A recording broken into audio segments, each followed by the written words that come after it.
ও আতাতিদ দুনিয়া ওয়া হিয়া রাগিমা, দুনিয়া আপনার পায়ের তলে লুটিয়ে পড়বে। সুবহানাল্লাহ।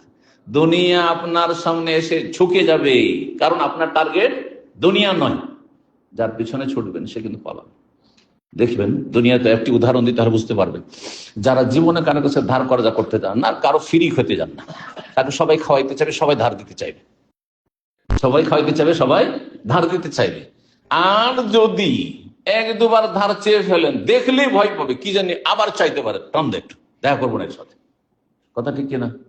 ফ্রি ফ্রি খাওয়ার কিছু লোকের বদ স্বভাব আছে, যারা ফ্রি খেয়ে পরে বুফিয়ে যাচ্ছে, চলেন ভাই পিছনে ধরে নিলে, তার সাথ ধরে নিলে আপনাকে আপনাকে দেখে যাবে না, চুপচাপ যাবে, যে না রে চুপচাপ টান দি, কারণ দেখলেই সব ধরে নিবি।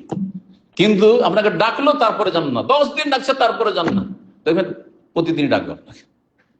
ঠিক ওইরকম দুনিয়া, ওইরকমই।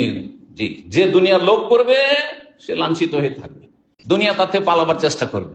আর যে দুনিয়াকে তুচ্ছ মনে করবে, দুনিয়া তার পায়ে লুটিয়ে পড়বে। অমান কানাতের দুনিয়া হাম্মা, যার দুনিয়া হবে মুখ্য উদ্দেশ্য, টার্গেট, জালাল্লাহু ফাকরাহু বাইনা আইনাইহি, তার চোখের সামনে আল্লাহ অভাব আর অভাব দিয়ে দিবেন, শুধু অভাব, টাকা থেকেও অভাব। হাই কি করব, কেমন করে চলবে, আচ্ছা আমার জীবনটা তো চলে গেল, আমার ছেলে মেয়ে কি করে খাবে, ওদের লেখাপড়া কি করে চলবে, আর তারপর আমি তো মোটামুটি সুস্থ, কিন্তু আমার ছেলে মেয়েগুলো সুস্থ থাকবে কিনা।